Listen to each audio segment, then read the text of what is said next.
Before we dive in, drop a quick hi in the comments. It may seem small, but trust me, it really helps YouTube share this story with more sci-fi fans like us.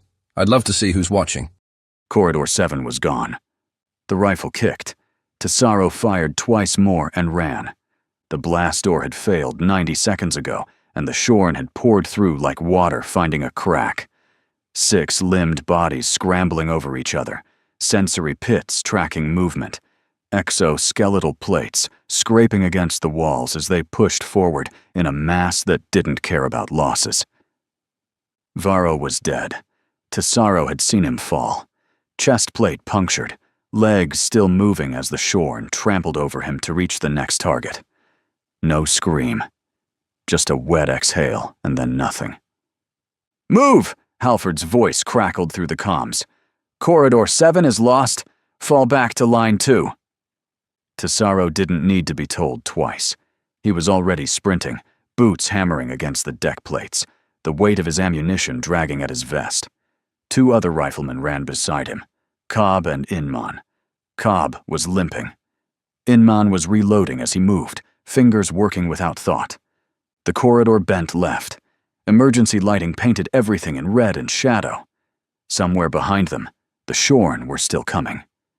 Tesaro could feel it through the floor, the vibration of hundreds of limbs in coordinated motion. "Blast door ahead," Inman said. "I see it!" 20 meters. 15. 10. The door was half closed, grinding down on damaged rails. Miro's work. He had rigged every choke point on the station, but the shorn had hit harder than anyone expected. Systems were failing. Backups were failing. Everything that could break was breaking. Tesaro dove through the gap. Cobb followed, his wounded leg catching on the doorframe. Inman grabbed his vest and hauled him through just as the door slammed shut. For 3 seconds, there was silence. Then the pounding started, metal against metal, the shorn throwing themselves at the barrier, testing it, learning it. "That won't hold," Cobb said. "It doesn't have to," Tesaro said. "Line 2. Go." Line 2 was a killing ground. Miro had built it in the 18 hours before the assault began.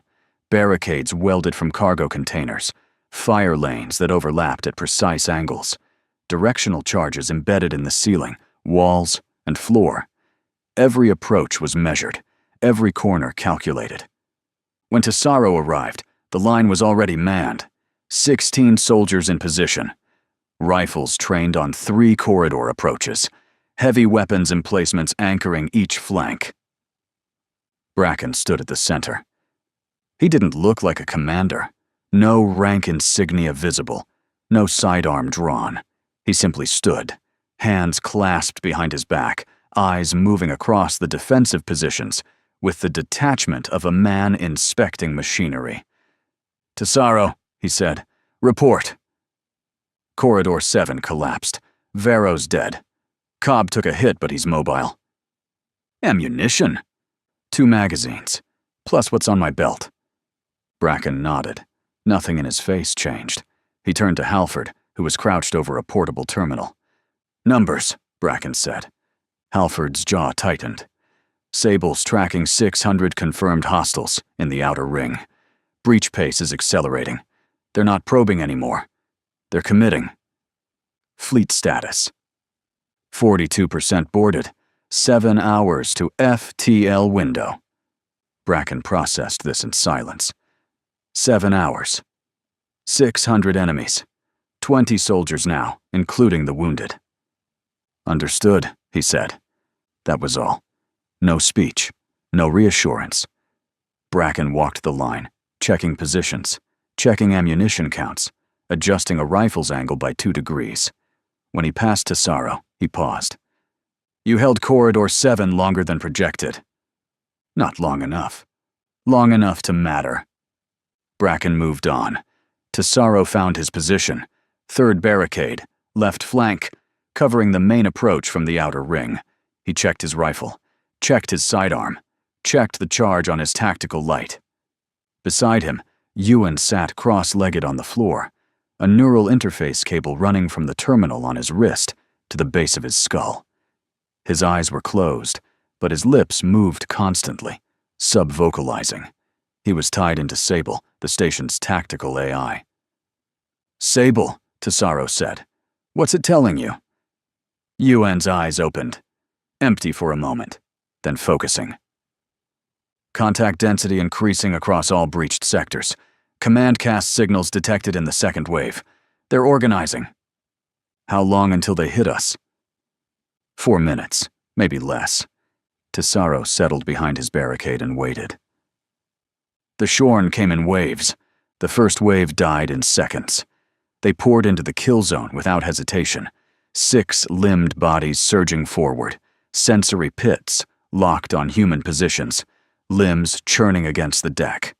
The crossfire caught them from 3 angles. Bodies dropped. Bodies piled. The survivors scrambled over the dead and kept coming until there were no survivors left. Silence. The kind that pressed against your ears. Then the second wave. This time, they used the corpses. They pushed the dead ahead of them as shields, advancing behind walls of their own fallen. Slower, but covered. The bullets that would have dropped them instead punched through bodies that were already cooling. "Adjust fire," Halford called. "Aim low, legs and joints."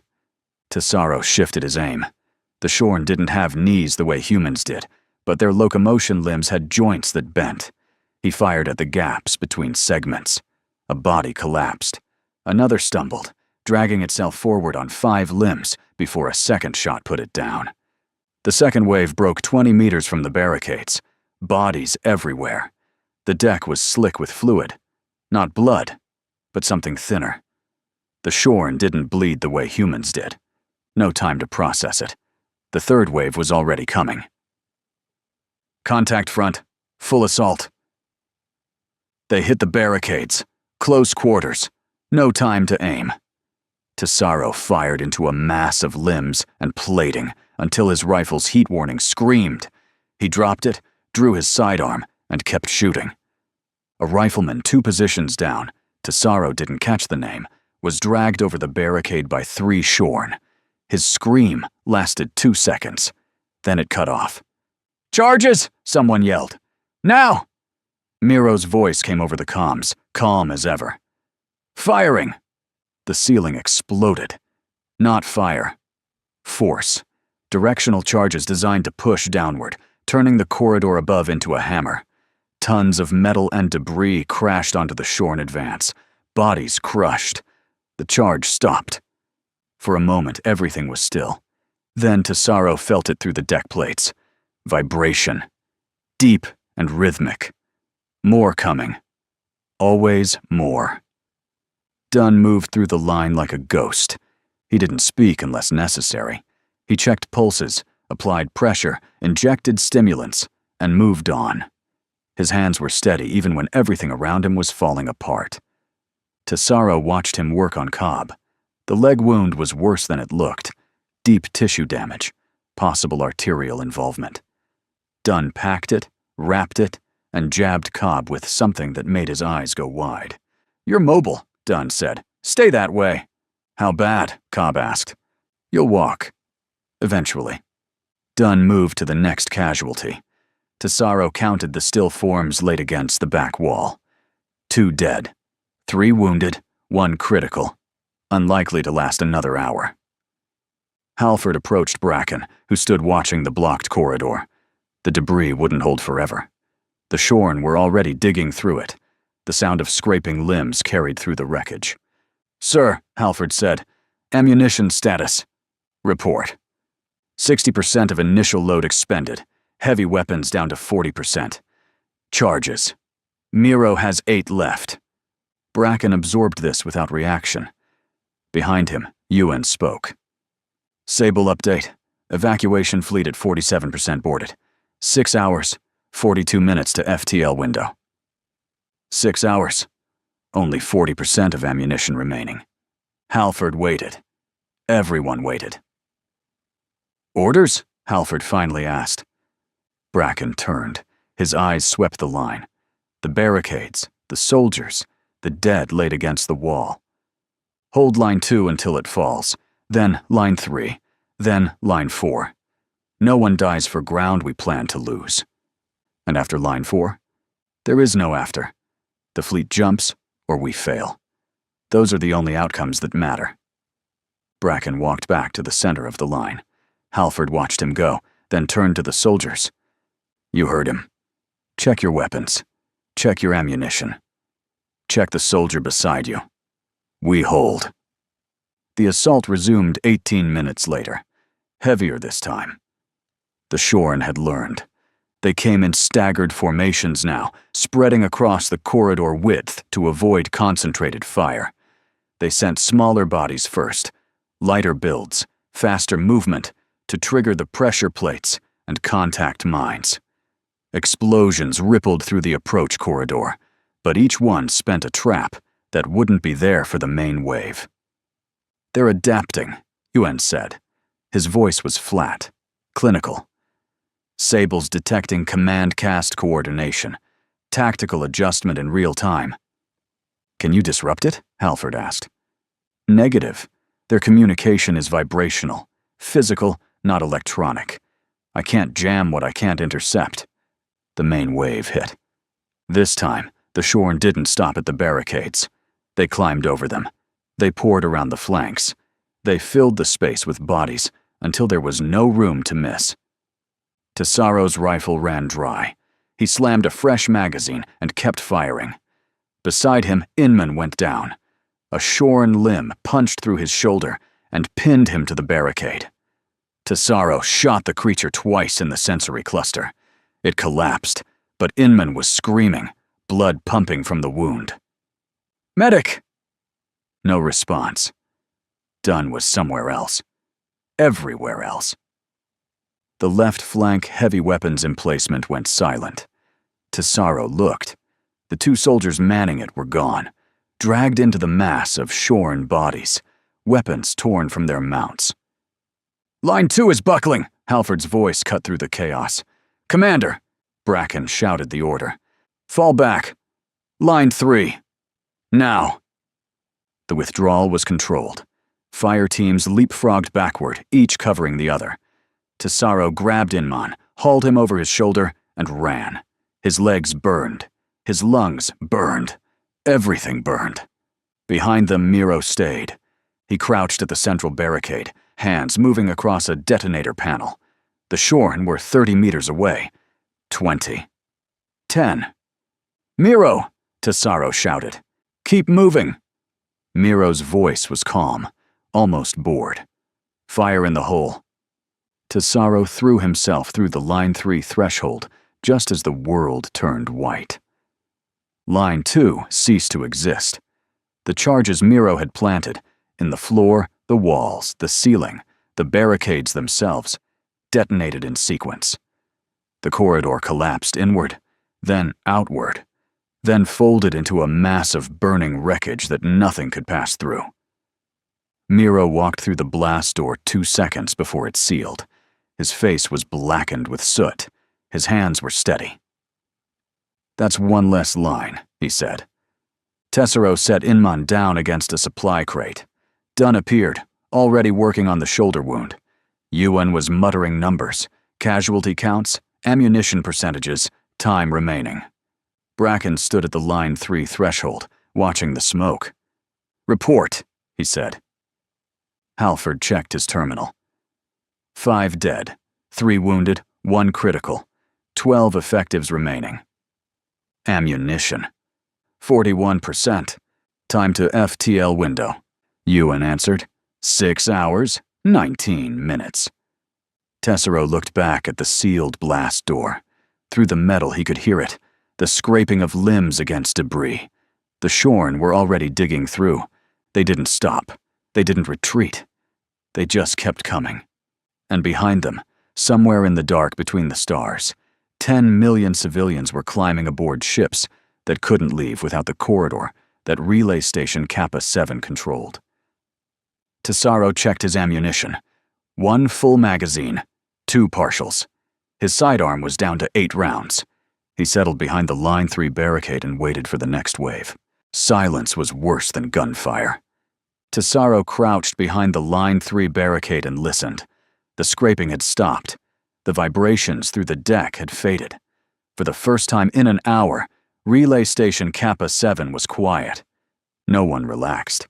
Quiet meant the Shorn were planning. This sector had been quiet once. Humans and a dozen other species trading, living, building something that worked, until the Shorn came and turned it into chains. That world was gone. Ammunition count, Halford said, moving down the line. Everyone. Now. Tesaro checked his pouches. 1 full magazine, 1 partial. Not much left in it. His sidearm was down to 6. 32 rifle, 6 pistol. Halford logged it on his terminal and moved on. The numbers weren't good. Tesaro could see it in the way Halford's jaw tightened with each report. At the center of the line, Bracken stood with Ewan. The AI operator's eyes were half closed, lips moving in the constant subvocal stream that meant Sable was feeding him data. Outer hull contacts, Ewan said. Multiple breaching pods. Fresh deployment. Numbers. 1,200 confirmed, possibly more in transit. Halford looked up from his terminal. 1,200? On top of what's already inside? Confirmed. Bracken's expression didn't change. He turned to Miro, who was crouched beside a support pillar, checking the wiring on a directional charge. Line 3 status. Miro didn't look up.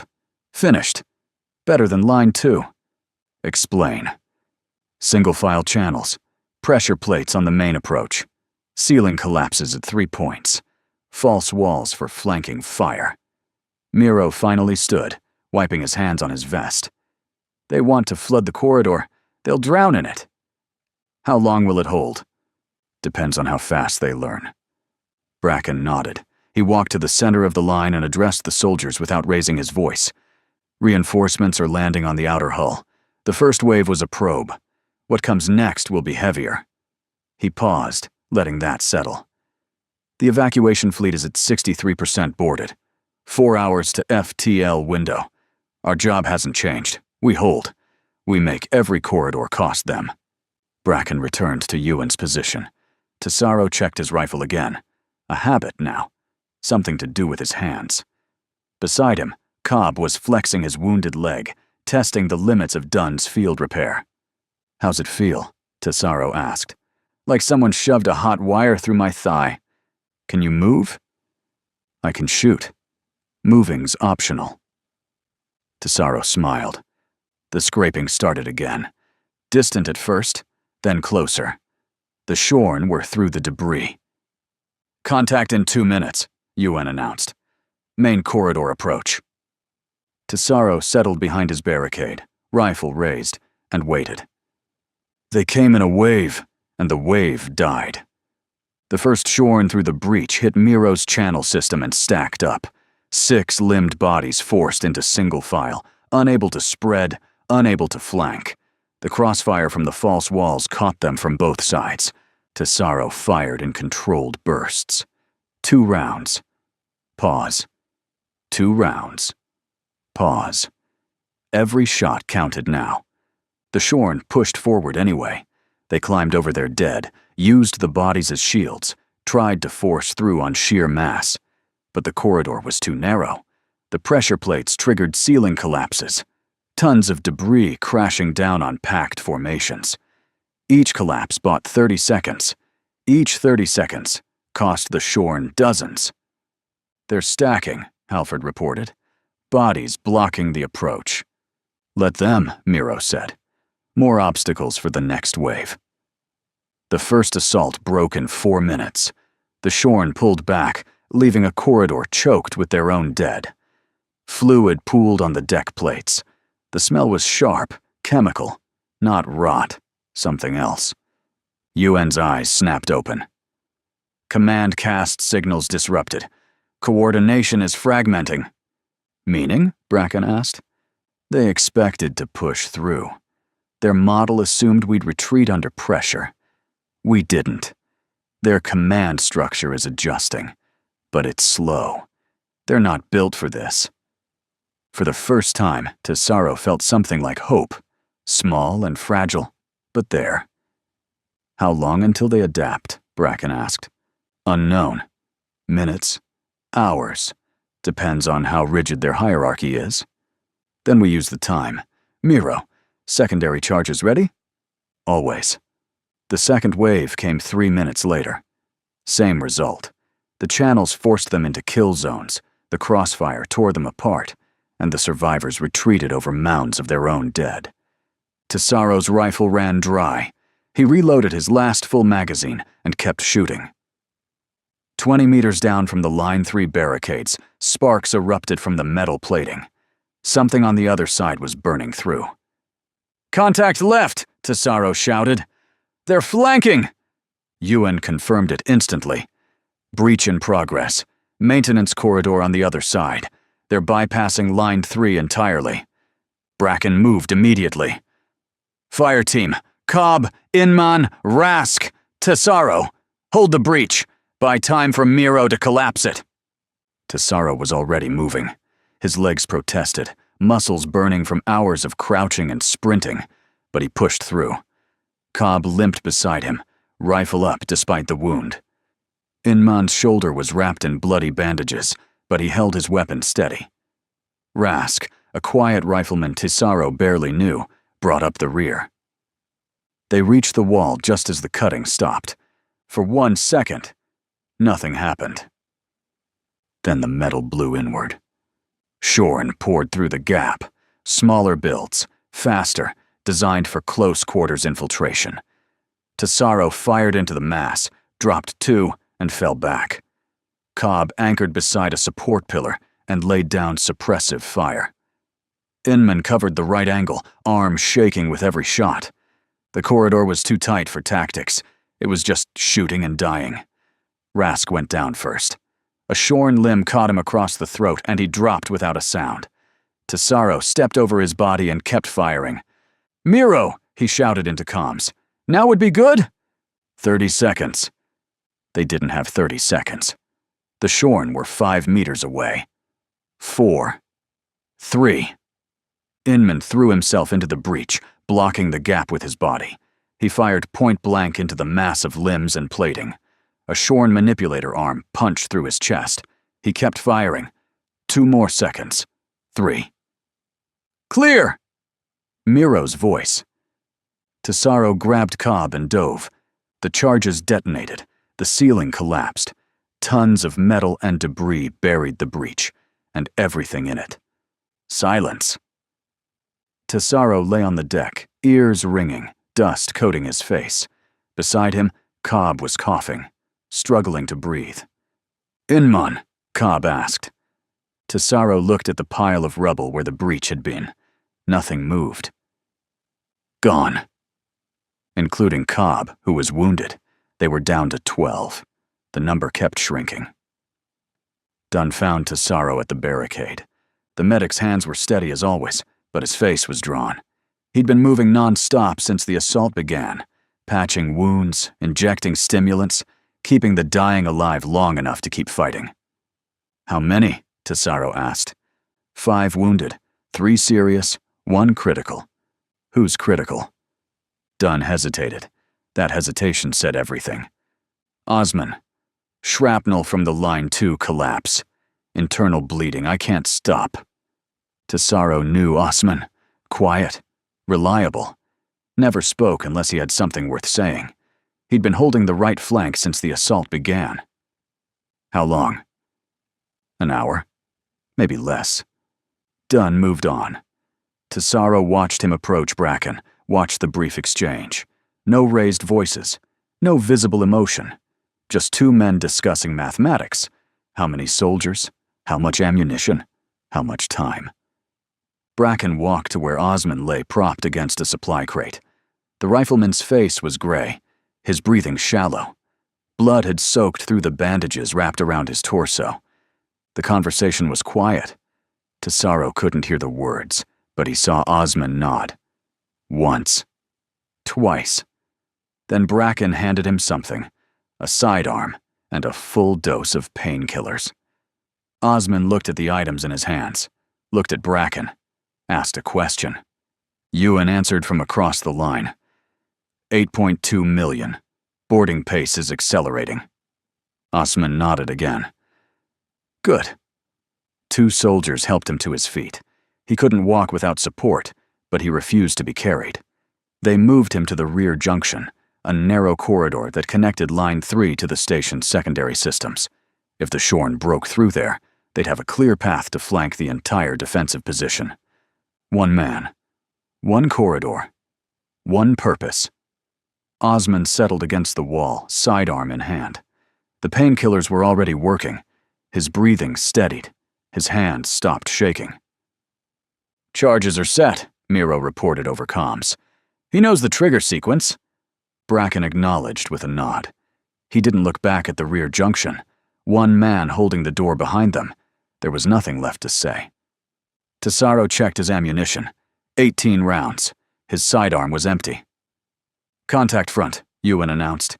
Main assault. Multiple vectors. The Shorn came again. Line 3 held for 11 minutes. The Shorn had learned. They didn't flood the main corridor. They probed, testing the pressure plates, triggering the ceiling collapses with sacrificial bodies before the main wave advanced. Miro's traps still worked, but each one only bought seconds. Now, instead of minutes. They hit the secondary breaches simultaneously. 2 walls, 2 corridors, 2 new fronts opening up, while the main assault pinned down the center. Tesaro fired until his magazine ran dry, grabbed a rifle from a dead soldier, he didn't look at the face, and kept shooting. The left flank collapsed first. 2 soldiers overwhelmed in seconds. The Shorn poured through the gap, spreading into the defensive position like infection through a wound. Halford pulled soldiers from the center to plug the breach, but it wasn't enough. Nothing was enough. Then the rear junction lit up. Tesaro heard it. Sidearm fire, rapid and steady. Osman holding his corridor. The Shorn had tried to flank them, and Osman was the only thing in their way. The firing stopped. A moment of silence. Then the explosion. The junction collapsed inward. Fire bloomed through the corridor and died just as fast, consumed by the vacuum of the breach it created. 30 Shorn, maybe more, buried under the rubble. The flank sealed. Osman gone. Line 3 is lost, Halford reported. His voice was hoarse. Commander? Bracken stood at the center of the chaos, smoke and debris swirling around him. He looked at the advancing Shorn, at the soldiers falling back, at the corridor they'd held for 11 minutes. Line 4, he said. Fall back. Now. The retreat was ugly. No leapfrogging fire teams this time, just running, shooting, surviving. Tesaro grabbed Cobb again, hauled him toward the Line 4 threshold. Behind them, Miro stayed just long enough to arm the final charges. The corridor exploded. Line 3 vanished in fire and collapsing metal. 4 soldiers made it through the blast door. 4 soldiers. 1 line left. Line 4 was the end. No more fallback positions, no more prepared defenses. Just a single corridor protecting the station's control core. The system that kept the FTL alignment stable, that kept the evacuation fleet's escape route open. Miro had rigged what he could in the hours before the assault. Barricades, charges, a final kill zone. But everyone knew it wouldn't be enough. Tesaro found a position behind an overturned cargo container. His borrowed rifle had half a magazine left. His hands were shaking. Exhaustion, not fear. The fear had burned out hours ago. Ewan sat in the corner, neural interface still connected, eyes flickering with Sable's data stream. Fleet status, Bracken demanded. Boarding complete. 10 million civilians secured. All vessels sealed for transit. 10 million. The number felt unreal. Tesaro tried to imagine it. 10 million people crammed into colony ships and transports, waiting for the jump that would carry them to safety. Families. Children. An entire population balanced on the edge of a knife. FTL window? Bracken asked. 47 minutes. Halford approached Bracken. His face was streaked with soot and blood, not his own. His rifle was slung across his back, sidearm in hand. Ammunition count is critical. 19% across all remaining personnel. Miro has 4 charges left. Bracken nodded and walked to the center of line 4. The remaining soldiers, wounded, exhausted, running on stimulants and willpower, looked at him. "The fleet is loaded," Bracken said. 10 million civilians, every person we came here to save. He paused. 47 minutes until the window opens. Then they jump. Our job is the same as it was 6 hours ago. We hold. Cobb glanced at his weapon. Running dry. Bracken continued. "This is the line. There is no other. They come through us, or they don't come through at all." They all nodded. Tesaro checked his rifle one more time. Half a magazine. Behind the blast door, the Shorn were already cutting through. He settled behind his barricade and waited. The blast door lasted 4 minutes longer than Miro predicted. When it failed, the Shorn poured through like a dam breaking. Bodies filled the corridor. 6-limbed forms scrambling over each other. Sensory pits locked on the barricades. Exoskeletal plates scraping against walls and ceiling and floor. Miro triggered the charges. The first explosion turned the breach into a kill box. Fire and shrapnel scythed through the lead elements, dropping dozens in the first second. The second explosion collapsed the ceiling behind them, cutting off retreat. The third explosion, directional, angled downward, turned the floor into a crater that swallowed the next wave whole. "Fire," Bracken's voice cut through the chaos. "Everything you have." Tesaro fired. The rifle kicked against his shoulder, each shot precise, despite the exhaustion dragging at his muscles. Beside him, the remaining soldiers laid down overlapping fields of fire. Every angle covered, every approach contested. The Shorn died in clusters, their bodies stacked in the corridor, creating obstacles that slowed the ones behind. For 30 seconds, nothing got within 10 meters of the barricades. Then the ammunition started running out. "Magazine!" someone shouted. Then another voice, then another. Tesaro's rifle clicked empty. He dropped it, drew his sidearm, 6 rounds, the last he had, and kept shooting. The Shorn reached the barricades. Close quarters. No time to aim. Tesaro fired into a mass of limbs and saw a body drop. Fired again. Another. A manipulator arm swung toward his head. He ducked, felt it scrape across his helmet, came up with his sidearm pressed against a sensory cluster, and pulled the trigger. 2 meters down the line, Cobb was still firing. His wounded leg had given out. He was kneeling behind the barricade, using the metal as a rest for his rifle. A Shorn climbed over the barrier. Cobb shot it point blank. Another followed. He shot that one too. The third one grabbed him. Tesaro saw it happen. Saw Cobb dragged over the barricade, still firing, muzzle flash illuminating the mass of bodies that swallowed him. The shooting continued for 2 seconds, then 3. Then it stopped. "Cobb!" Tesaro shouted. No response. Nothing but the scraping of limbs and the wet sounds of violence.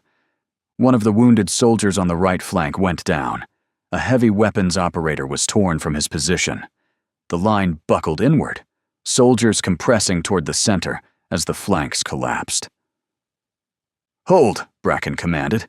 He stood at the center of the line, sidearm in one hand, empty rifle in the other. He used the rifle as a club, smashing it into a Shorn that breached the barricade. "Hold the line!" Ewan's voice cut through the comms, somehow calm despite everything. 25 minutes to FTL window." Tesaro grabbed a rifle from a dead soldier, didn't look at the face, couldn't look at the face, and kept fighting. The command cast was larger than the others. Tesaro saw it push through the mass of bodies. Taller, broader, exoskeletal plating thicker and darker than the standard soldiers. Its manipulator arms ended in bladed extensions that caught the emergency lighting and gleamed. It moved differently too. Controlled. Purposeful. Its sensory pits swept across the defensive line, processing, calculating. The soldiers around it responded to vibrations from its chest plate. coordinating, adapting, flowing around obstacles instead of piling into them. "Command cast on the line," Ewan shouted. "They're reorganizing." The assault tightened. The Shorn stopped flooding blindly and started moving with precision. Fire teams, flanking elements, suppressive clusters that drew human fire while others advanced. The line started to crack. 2 wounded on the left flank kept firing and died in seconds. The command cast directing the Shorn to hit them from 3 angles at once. The gap opened. Bodies poured through. Halford moved to plug it. Tesaro watched him cross the line, running low, sidearm barking, dropping 2 Shorn before he reached the breach. He threw himself into the gap, using his body as a barrier while he fired. The command cast came for him. It was fast. Faster than anything that size should be. Halford saw it coming, tried to bring his weapon around, but the bladed manipulator was already swinging. It caught him across the chest, tore through his armor, sent him staggering backward. Halford didn't fall. He dropped his sidearm, drew his knife, and charged. The command cast struck again. Another slash that opened Halford's side, spilling blood across the deck. He kept moving, closed the distance, drove the knife into the creature's sensory cluster with both hands. The command cast convulsed. Its limbs spasmed, scraping against the floor. Halford twisted the blade, pushing deeper, and the creature collapsed. For a moment, the Shorn assault froze. The coordination signals had stopped. The soldiers milled in confusion, their model broken. Halford fell beside the body he'd killed. He didn't move again. "Halford's down!" someone shouted. Bracken was already moving. He stepped over the bodies, reached the gap, and took command of the breach himself. "Defensive positions. Fill the line. 4 soldiers left. 12 minutes. Tesaro checked his rifle. 3 rounds. The Shorn regrouped faster this time. New vibration patterns rippled through the assault force. Another command cast. Somewhere in the rear, coordinating remotely. The hesitation ended. The flood resumed. "Final push," Ewan reported. His voice had lost its clinical detachment. "Everything they have. This is it." Miro crouched beside the last charge. A shaped explosive mounted on the corridor ceiling. His hands were steady, but his face was pale. "One more," he said. "That's all I've got." "Make it count," Bracken said. The Shorn hit the line. It wasn't a wave anymore. It was a wall. Bodies packed so tight they couldn't fall, held upright by the pressure of the ones behind. They pushed forward through sheer mass, absorbing fire, climbing over their own dead, filling the corridor with chitin and limbs. Miro waited. The Shorn reached the 20-meter mark. 15. 10. He triggered the charge. The ceiling collapsed. The corridor narrowed to a single gap, barely wide enough for 2 humans to stand abreast. The Shorn advance channeled into a choke point, their numbers becoming a liability. "Gap defense," Bracken ordered. "Everyone on the breach." The soldiers, all that remained on their feet, formed a firing line at the gap. Tesaro was among them. Dunn was among them, his left arm hanging useless at his side, rifle braced against a barricade with his right. They fired, reloaded, fired. The Shorn died in the gap, bodies stacked. The ones behind climbed over and died in turn. The floor became a ramp of corpses that the living used to advance. Tesaro's rifle jammed. He cleared it, lost 3 seconds, brought it back up just as a Shorn broke through the gap. He shot it in the sensory cluster. It fell. Another took its place. Dunn went down. A glancing blow from a manipulator arm that spun him around. He hit the floor, struggled to rise, and kept shooting from his back. A wounded soldier beside him was bleeding out. Dunn crawled to him, applied pressure with one hand, and kept firing with the other. 4 minutes, Ewan's voice cracked. 4 minutes to window. Tesaro had lost count of the ammunition, lost count of the soldiers. Everything had narrowed to the gap. The bodies coming through, the rifle in his hands, the trigger under his finger. Pull. Pull. Pull. The assault stopped. Tesaro fired twice more before he realized nothing was coming through the gap. He held position, rifle raised, waiting for the next wave. Nothing came. The corridor fell silent. The scraping of limbs faded. The vibrations through the deck plates stopped. What? Someone started. Quiet, Bracken ordered. They waited. 5 seconds. 10. The silence stretched, broken only by the ragged breathing of the survivors and the soft groans of the wounded. Ewan's eyes went wide. His lips moved in the subvocal stream, processing Sable's feed. Fleet is jumping, he said. FTL corridor stable. They're away. 10 million people. Gone. Safe. Tesaro felt something loosen in his chest, something he hadn't realized he'd been holding. The fleet was away. The civilians were safe. Whatever happened now, they'd done it. Why did they stop? Dunn asked. He was still on the floor, still applying pressure to the soldier beside him. Ewan's eyes flickered. Processing. Then he looked up at Bracken, and his expression changed. Sable's detecting energy signatures. Massive. Approaching the station. Shorn reinforcements. Negative. Ewan paused. When he spoke again, his voice cracked for the first time since the assault began. Human signatures. 5 capital ships. Hammerfall battle group. Bracken turned toward the viewport at the end of the corridor. Through the smoke and debris, through the bodies and the blood, the stars were visible. And in those stars, lights, growing larger. Warships dropping out of FTL, their hulls catching the glow of distant suns. 5 dreadnoughts, human dreadnoughts, more firepower than the entire Shorn assault force combined. They came, someone whispered. Bracken didn't respond. He walked to the viewport and watched the fleet arrive. Hammerfall didn't negotiate. The 5 dreadnoughts spread into attack formation before the Shorn could react. Their weapons charged in the time it took for light to cross the distance between ships. The first salvo erased a Shorn cruiser from existence. The second gutted their command vessel. The third, fourth, and fifth turned the remaining assault force into expanding clouds of debris. Tesaro watched through the viewport. The Shorn ships, dozens of them, the fleet that had been meant to chase down the evacuation convoy, died in minutes. No escape. No surrender. They'd committed everything to breaking through Kappa 7, and now they were trapped between the station and 5 human warships with clear firing solutions.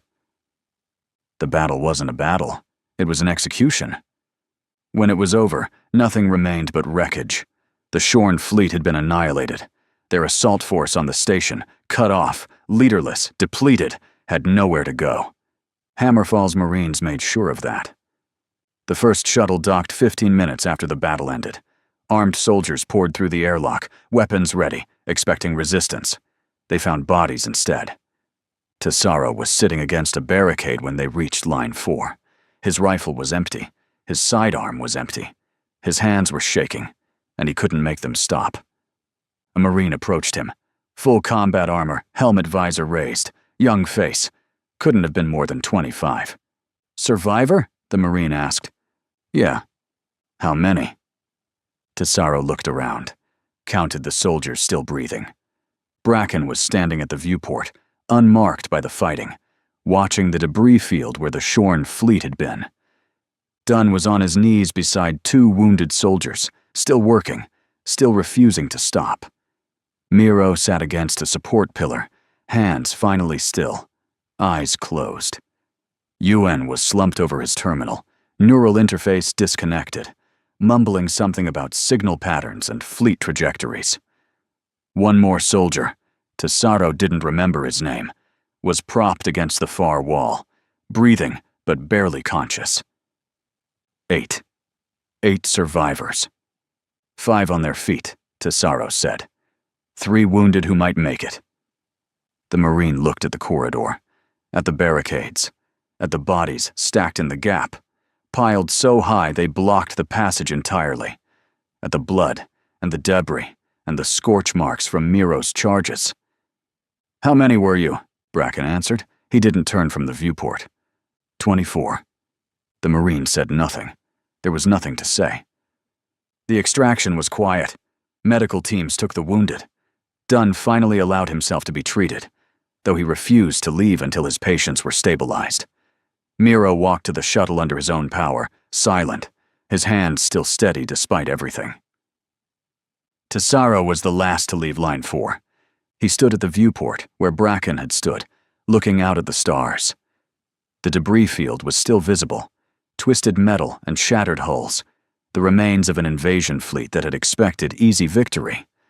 A Marine appeared at his shoulder. Transport's waiting. We're pulling out. Where? Rendezvous with the evacuation fleet, then out of the sector.